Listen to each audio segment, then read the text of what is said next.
Now, turning to our next story, world leaders are expected to arrive in Poland for UN climate talks on Monday. Now, in the run-up to the conference, the UN Environment Programme released its emissions gap report for this year, and it found that the world is well off course on its promises to cut greenhouse gas emissions. So major carbon-emitting countries, including Canada, are well behind achieving the pledges they made in Paris 3 years ago. It also found the gap is widening between current greenhouse gas emissions and the levels needed to stop catastrophic global warming.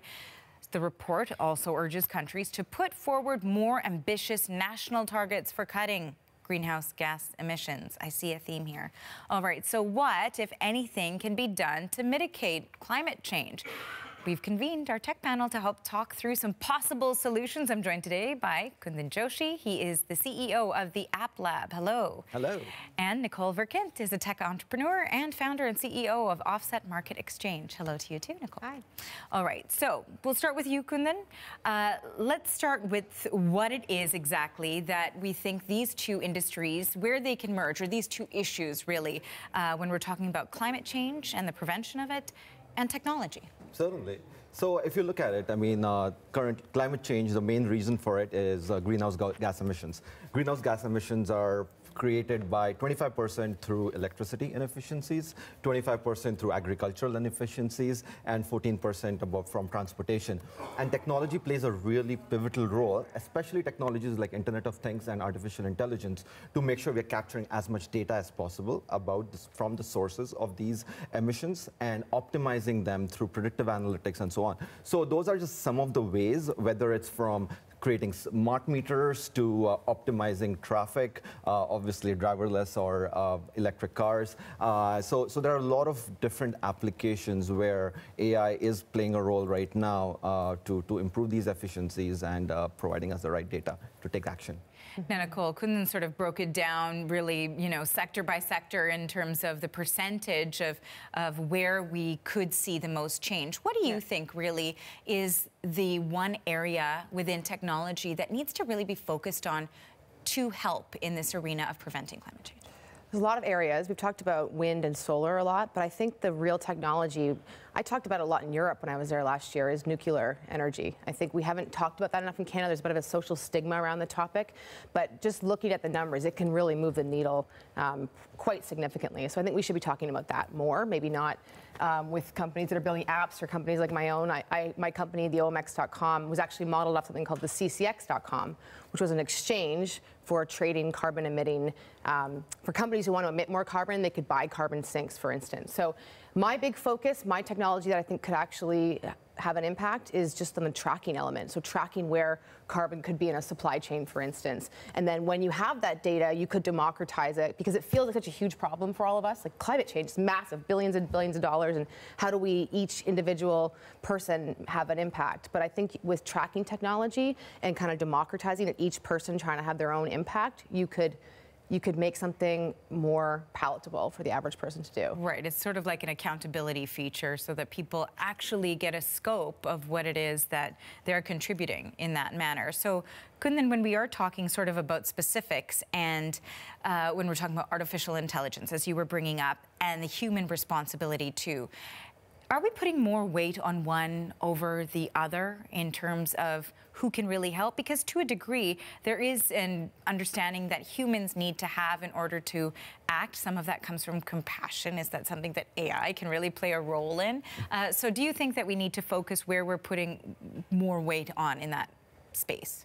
Yeah, I mean, obviously, humans have to take accountability. That's obviously the case. The way I look at technology is a great conduit and catalyst to help us perform better in a way, right? So for example, ability to provide the right incentives to individuals as well as organizations to reduce their carbon footprint, technology plays a pivotal role.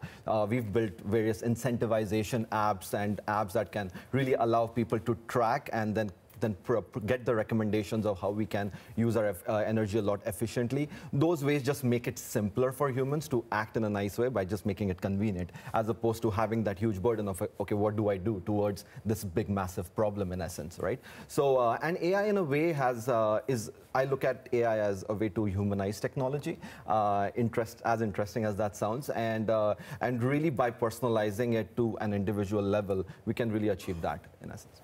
What do you think? Same sort of question, Nicole. Do you think that, I mean, accountability, no question, is important, and having features like that raise awareness with each individual so they can get a sense of how much they're doing or how much more they need to do, that's important. But is it enough?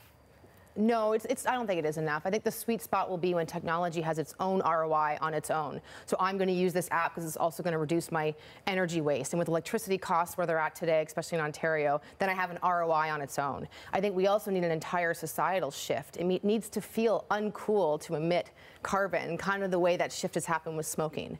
So I think we have those two things. And then lastly, when it comes to government regulations, we need to look at what actually changes behavior. So does a carbon tax stop me from driving my car from point A to point B? Me personally, it's probably not a big enough tax to change my behavior.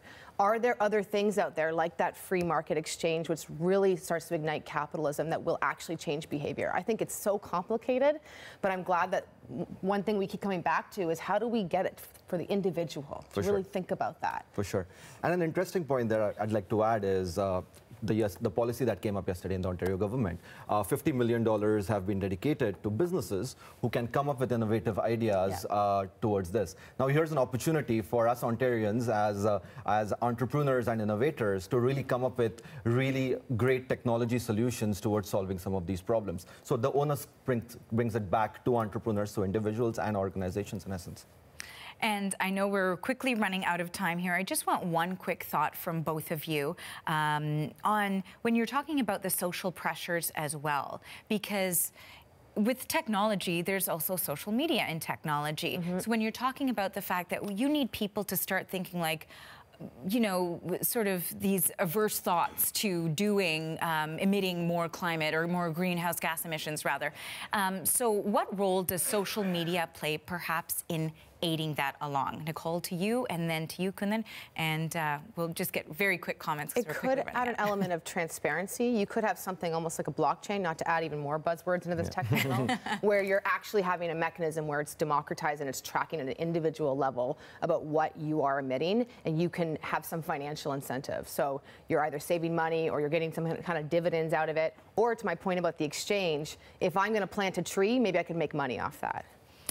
30 seconds. Yeah, exactly. Adding to that point, however, social media adds that social pressure of making it cool or uncool to do the right activities in essence. So really leveraging technology like blockchain and transparency and incentivization along with social media to incentivize right behavior.